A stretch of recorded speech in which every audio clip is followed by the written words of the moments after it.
د حضرت عمر رضی الله تعالی عنه ایمان راوړلو کې چې کوم روایت صحیح او محفوظ دی هغه دی چې کوم امام احمد رحمه الله په خپل کتاب مسند احمد کې نقل کړی دی او د یو تابعین نقل کړی دی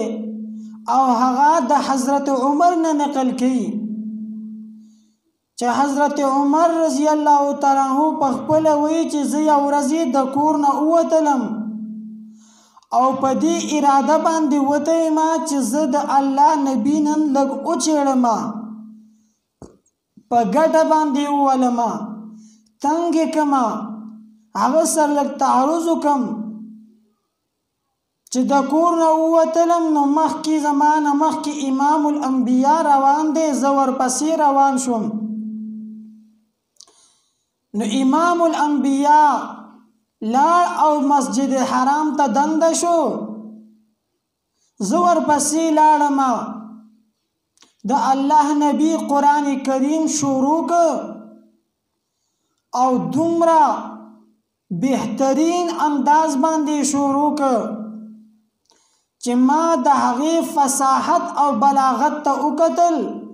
د هغې اسلوب او تاثیر ته مې وکتل نو زه ترې نه متاثره شوم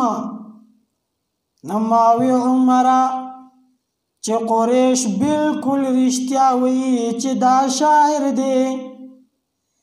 ځکه چې دا داسې کلام وي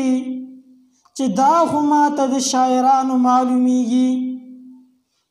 نو څرنګه چې زما په زړه کې دا خیال راغی نو یودم د امام الانبیاء په زبان باندې دا آیات جاری شو چې انه لقول رسول کریم وما هو بقول شاعر قلیلا ما تؤمنون چې دا د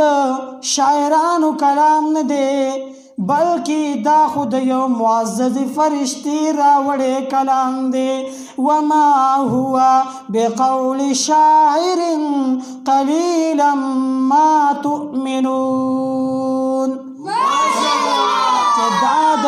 شاعر کلام نشي کېدلی دا خود یو معزز فرشتي راوړی کلام دی نو چې کله ما دا واورید نو زما په زړه کې خیال راغی چې عمره دی خو ماته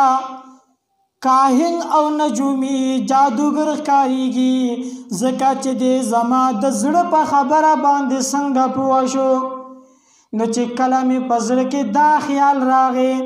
نو یودم د امام الانبیاء په زبان باندې دا آیات جاری شو چې ولا بقول کاهن قلیلا ما تذکرون چې دا د کاهن کلام نه دی دا د جادوګرو کلام نه دی ویا چې دا د چا کلام دی تنزیل من رب العالمین سبحان الله چې دا خود رب العالمین کلام دی نو په خپل بیان د حضرت عمر دی چې کله ما دا آیاتونه واورېدل فوقع الاسلام فی قلبی كل موقع فوقع الاسلام فی قلبی كل موقع چې اسلام زما د زړه زیلو ته وردنده شو سبحان الله کلمه ویلا او مسلمان شو